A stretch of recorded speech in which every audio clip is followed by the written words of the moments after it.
Good morning student. आज हम कक्षा 9वीं के प्रश्नावली 1.6 के सवाल करेंगे, जिसमें हमारा सबसे पहला सवाल है हल कीजिए 64 की घात 1/2 इसका मान ज्ञात करना कि 64 की घात 1/2 का मान क्या होता है। तो इसके लिए जो 64 दिया है इसका हम पहले अभाज्य गुणनखंड करेंगे। अभाज्य गुणनखंड करके इसके आगे इसको हल करेंगे। तो सबसे पहले वही काम करते हैं। 64 इसको आपको भाग देना है, तो आप देख सकते हैं इसमें किसका भाग जाएगा। इसकी इकाई में क्या है 4, यानी इसमें 2 का भाग जाएगा। तो 2 का भाग दे रहे हैं, 2 तिया 6, 2 दूनी 4। फिर आगे भी इकाई में 2 है, अभी भी 2 का भाग जाते जाएगा। 2 एकम 2, एक बचे यहाँ 12, 2 छिक्का 12, ये हो गया 12। इसके बाद फिर आगे पहाड़ा पढ़ेंगे 2 का पहाड़ा कहीं पढ़ना है 16, 2 अट्ठे 16, अभी भी 2 का भाग जाएगा। 2 चौके 8, 2 दूनी 4, 2 एकम 2। इस तरीके से 2 का हमने पहले अभाज्य गुणनखंड कर दिया। यहां तक सभी समझ में आ गया। इसके बाद आप ये देखना किसका भाग दिए, तो हमने इसमें सिर्फ 2 का भाग दिया। 2 का भाग दिया, 2 का भाग कितने बार गया है गिन लेंगे। 1 2 3 4 5 6, 2 का भाग 6 बार गया, तो हम इसको लिखेंगे 2 की घात 6। ये 64 का मान आया 2 की घात 6, यानी 2 का गुणनखंड 6 बार। आगे चलते हैं। ये 64 का मतलब हुआ, इसकी बाहर कितनी घात है 1/2। यहां तक क्लियर है। इसके पश्चात अब आगे हम हल करेंगे। ये जो 6 है इसके साथ इस 1 का गुणा करेंगे अंश के साथ। तो गुणा करते हैं 2 की घात 6 एकम 6, और बटे में जैसा है वही, बटे में क्या है 2, ये 2 आ गया। इसके बाद इसको काट के देखना यदि कटता है तो, शायद कट रहा है। 2 एकम 2, 2 तिया 6। तो अब देखते हैं 2 में कितनी घात आ गई 3 की घात। ये 2 में कितनी घात है 3 की घात, यानी इस 2 को कितने बार लिखना है 3 बार लिखना है। तो लिख देते हैं 2 गुणित 2 गुणित 2। अब गुणा करिए, 2 का पहाड़ा 2 बार, 2 दूनी 4। अब 4 से किससे गुणा करेंगे इस 2 का, 4 दूनी 8, यानी आपका इसका आंसर आ गया 8। इस तरीके से आपको इसमें प्रश्नावली 1.6 के पहला और दूसरा सवाल सेम टू सेम इसी तरीके से करना है।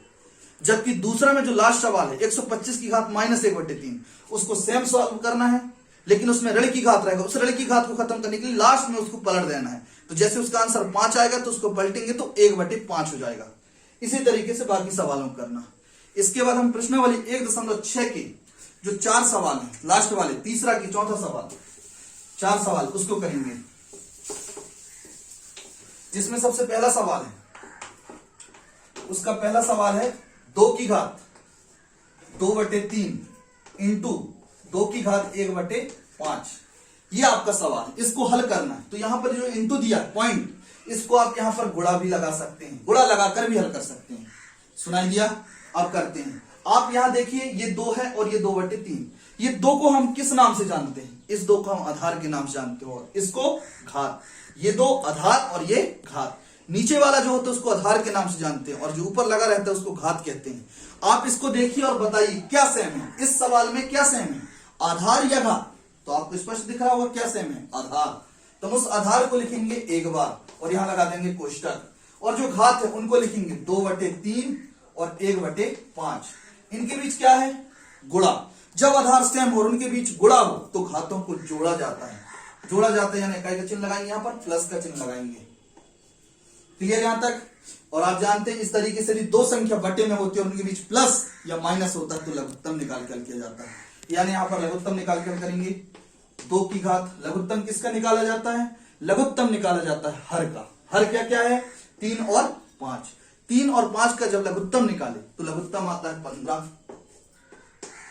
अब पहला वाला हर उठाएंगे। पहला वाला हर क्या है 3। उस 3 का इसमें भाग दीजिए, 3 5 15, कितने बार 5। उसके ऊपर वाले अंश के साथ उसका गुणा कीजिए, कितने बार भाग गए तो पुनः भाग दीजिए, 3 5 15, 5 बार, 5 दूनी 10। कहने का तात्पर्य हमको हर को उठाकर लघुत्तम में भाग देते हैं, जितने बार भाग जाता है उसके साथ अंश का गुणा करते हैं। इसी प्रकार दूसरा करेंगे। अब ये वाले से काम है, इसका उठाएंगे, इसका है 5, 5 का भाग दिए यहां पर 5 तिया 15, 3 बार, 3 से गुणा किए, 1 का 3 एकम 3, ये आ गया। आगे चलते हैं।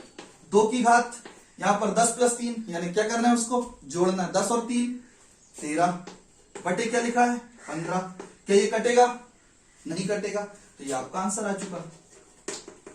क्लियर है, यहां तक समझ में आ गया। इसको करना इसी तरीके से। आगे चलते हैं। इसका दूसरा सवाल है इसका 1/3 में 3 की घात और बाहर घात है 7। 1/3 में 3 की घात और बाहर है 7 की घात। इसको सिंपल सा काम करना है, सिर्फ 1/3 की 3 और ये घात का इस घात से गुणा कर देना। ये वाले 3 की घात का 7 की घात से गुणा कर देना। 3 सत्ते 21, यानी इस 3 में 21 की घात आ गया, ये आया। अब ये जो 1/3 है, इसको यदि हम बटे से अलग कर दें तो हमारा ये आंसर आ जाएगा 3 की घात -21, यानी जो 1/3 हमने उसको पलट दिया तो ये जो 21 है वो ऊपर चला गया, इस कारण ऋणात्मक घात बन गया। वो कैसा घात बन गया? ऋणात्मक। ये दूसरा हल हो गया, इसको भी यहां पर आंसर लिख देंगे। इसी प्रकार इसका तीसरा सवाल करेंगे।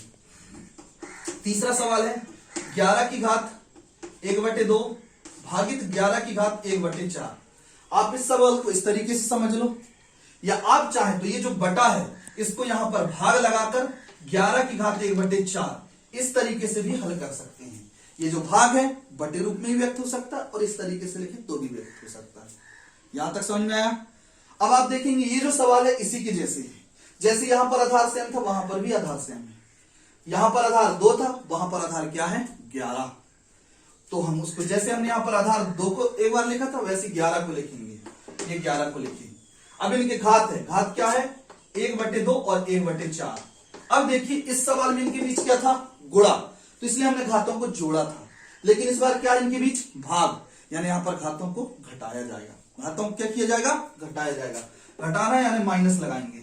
अब माइनस लगाएंगे, माइनस लगा दी, बाकी प्रोसेस जो होगा इसी के तरीके से होगा। तो वो करते हैं 11 की घात, इसका हर उठाएंगे दोनों का। पहला वाला हर क्या है? 2, दूसरा वाला हर क्या है? 4। दोनों का लघुत्तम निकालेंगे तो लघुत्तम आता है 4।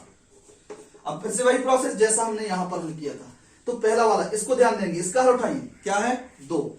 इस 2 का इस 4 में पहाड़ा पड़ेंगे, 2 दूनी 4, 2 बार भाग गया। उस 2 का ऊपर वाले अंश के साथ गुणा करेंगे, 1 के साथ, 2 एकम 2 माइनस। अब जैसे हमने इसको हल किया ऐसे इसको हल करेंगे। उसका हर उठाइए 1/4 का, क्या है हर वहां? 4। इस 4 का यहां लघुत्तम 4 में भाग दीजिए, 4 एकम 4, कितने बार गया? 1 बार। उस 1 का अंश के साथ गुणा, 1 एकम 1, ये आ गया। इसको आगे हल करते हैं। 11 की घात 2 से 1 क्या करना है? घटाना है, घटा देते हैं। 2 से 1 गया 1/4। क्या ये कटेगा? नहीं कटेगा। ये आपका आंसर आ गया। बस आपको इतना ही सा करना है। ये आपका तीसरा हो चुका। क्लियर है? इसी प्रकार इसका चौथा सवाल है हमारे सामने। चौथा सवाल है 7 की घात 1/2, यहां पॉइंट है 8 की घात 1/2। फिर से मैंने यही बताया था आपको, जैसे यहां पर पॉइंट है तो हमने गुणा लगा दिया, तो यहां भी पॉइंट है तो हमने यहां भी गुणा लगा दिया। लेकिन सवाल में चेंज है, यहां पर आधार सेम था, यहां पर घात सेम है। यहां पर घात सेम है। जब घात सेम होता है तो हम घात को एक बार लिख देते हैं। घात क्या है हमारा? 1/2। आधार क्या क्या है? 7 और 8। जैसा है वही काम करना है, 7 गुणित 8, 7 गुणित 8, क्योंकि यहां पर घात सेम है ना कि आधार। तो जब घात सेम होता है तो घात को एक बार लिखकर और आधार जैसे रूप में होते वैसे करते हैं। तो गुणा कर दीजिए, 7 8 56, उसकी घात कितना? 1/2। बस हो गया, यहां पे आ गया आंसर। यहां तक समझ में आया? इसी तरीके से आपको इसकी जो उदाहरण के सवाल है, 4 सवाल है पीछे उदाहरण में, उन चारों करके आपको होमवर्क वीडियो पे फोटो खींचकर डालना है। साथ ही जो इससे पहले मैंने जो सवाल समझाया उसके भी एक सवाल कर फोटो डालेंगे। धन्यवाद।